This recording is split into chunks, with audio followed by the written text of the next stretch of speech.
अस्सलामुअलैकुम दोस्तों, जैसा कि हमने पिछले वीडियो में हज़रत आदम अलैहिस्सलाम से लेकर हज़रत इस्माइल और हज़रत इसहाक अलैहिस्सलाम का जिक्र किया। अब वहीं से आगे बढ़ते हैं बिना किसी देरी के। हमारी इस लिस्ट में जो अगला नाम है वो है पैगंबर हज़रत याकूब अलैहिस्सलाम, जो हज़रत इसहाक अलैहिस्सलाम के बेटे थे और इन्हीं के इलाके यानी कि फ़िलिस्तीन में ही पैदा हुए थे। इनके बाद अगला नंबर है पैगंबर हज़रत यूसुफ अलैहिस्सलाम का, जो कि इसहाक अलैहिस्सलाम के बेटे थे। इतिहास में इनको इनकी हद से ज़्यादा खूबसूरती और साथ ही साथ सब्र के लिए भी याद किया जाता है। कुरान में इनके नाम से एक बाकायदा सूरा मौजूद है कि जिसमें इनके पूरे वाक़े का जिक्र किया गया है। इनकी पैदाइश भी अपने वालिद और अपने दादा की तरह फ़िलिस्तीन के इलाके में हुआ था, लेकिन जैसा कि आप में से ज़्यादातर लोगों ने पढ़ा ही होगा कि बाद में अपने भाइयों की गद्दारी और जलन की वजह से और भी ऐसे बहुत सारे हालात बने थे जिनकी वजह से यह पहले तो गुलाम बने और जैसे तैसे मिस्र पहुंचे थे और वहां पर आगे जाकर ये एक ताकतवर हुक्मरान बन गए थे। हमारी इस लिस्ट में अगला नाम है पैगंबर हज़रत अय्यूब अलैहिस्सलाम का। आज के हिसाब से देखें तो इनका ताल्लुक हुआ करता था सऊदी अरेबिया के इलाके से। इनको इतिहास में फर्माबरदार और सब्र की वजह से याद किया जाता है। वो इसलिए क्योंकि खुदा की तरफ से जिस तरह की आजमाइश इनकी की गई थी शायद ही किसी और की गई हो, मगर हर हाल में हमेशा यह साबित कदम रहे। इनके बाद अब अगला नंबर है हज़रत शोएब अलैहिस्सलाम का। आज के हिसाब से देखें तो इनका ताल्लुक था सीरिया देश से। यह मदियन के लोगों की तरफ भेजे गए थे जो उस दौर में हद से ज़्यादा करप्शन और कमज़ोर लोगों के साथ बुरा सलूक करने के लिए जाने जाते थे। इनको पैगंबर हज़रत शोएब अलैहिस्सलाम ने ना सिर्फ बार बार वार्निंग दी बल्कि खुदा की तरफ पलटने का हुक्म भी दिया, मगर किसी भी हालत में यह लोग पलटने के लिए तैयार नहीं थे। हिस्टोरिकल एविडेंसेज बताते हैं कि इनके इलाके फिर एक खतरनाक भूकंप के जरिए से तबाह हो गए थे। दोस्तों, इस लिस्ट में अगला नाम है पैगंबर हज़रत मूसा अलैहिस्सलाम का। इनका ताल्लुक आज के दौर के हिसाब से मिस्र यानी कि इजिप्ट से हुआ करता था। बाकी इन्होंने अपने दौर में अपनी कौम को यानी कि कौम बनी इसराइल को उस दौर के जालिम फिरऔन, जिसका नाम रामसेस दोम हुआ करता था, उससे किस तरीके से आज़ादी दिलवाई थी, इसके बारे में तो आप में से ज़्यादातर लोगों ने ऑलरेडी पढ़ा और सुना होगा।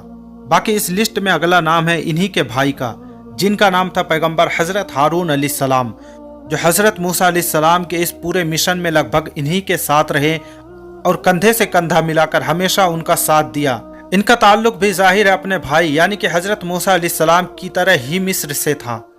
दोस्तों, अब अगला नाम है हमारी इस लिस्ट में पैगंबर हज़रत दाऊद अलैहिस्सलाम का, जिनको वेस्टर्न वर्ल्ड में डेविड के नाम से भी याद किया जाता है। यह दरअसल वही पैगंबर थे कि जिन्होंने कौम बनी इसराइल की ना सिर्फ हुकूमत की बुनियाद रखी बल्कि एक लंबे वक्त तक उनके ऊपर राज भी किया। इनका ताल्लुक आज के दौर के हिसाब से फिलिस्तीन से हुआ करता था। हमारी इस लिस्ट में अगला नाम है इन्हीं के बेटे यानी कि पैगंबर हज़रत सुलेमान अलैहिस्सलाम का, जिनको वेस्टर्न वर्ल्ड में सोलोमन के नाम से भी याद किया जाता है। हुक्मरानी के मामले में यह अपने वालिद के नक्शे कदम पर चलते हुए या शायद उनसे भी बढ़कर नजर आते हैं।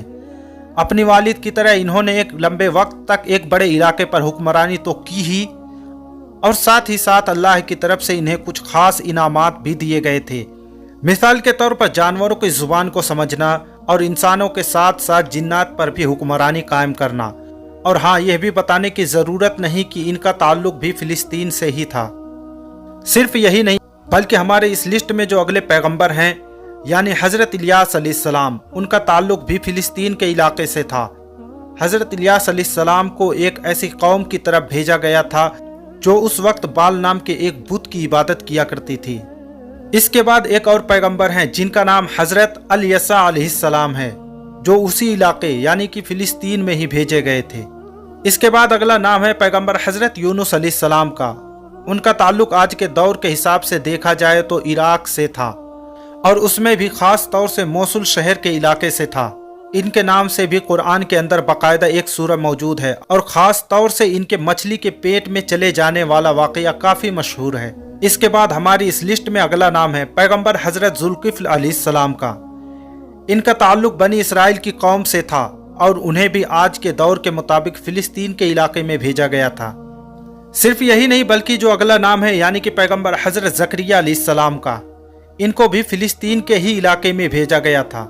बल्कि यह तो फ़िलिस्तीन में भी जो ख़ास शहर है यरूशलेम, जिसको अल-कुद्स के नाम से जाना जाता है, उसमें पैदा हुए थे। इसके बाद जो 23वां नाम है वो है पैगंबर हजरत यहया अलैहिस्सलाम, और उनका आज के दौर के हिसाब से देखा जाए तो ताल्लुक हुआ करता था सीरिया देश से। उनके बाद नंबर आता है पैगंबर हजरत ईसा अलैहिस्सलाम का, जिनको ईसाई लोग जीसस के नाम से भी याद करते हैं, और इनका ताल्लुक था आज के दौर के हिसाब से फिलिस्तीन के इलाके से। ईसा अलैहिस्सलाम को इस्लाम में सेकंड लास्ट नबी के तौर पर जाना जाता है। वह इसलिए क्योंकि इनके और आखिरी पैगंबर यानी कि हजरत मोहम्मद सल्लल्लाहु अलैहि वसल्लम के बीच का जो 500 साल का एक लंबा अरसा था, इसमें कोई भी नबी या रसूल नहीं भेजे गए थे।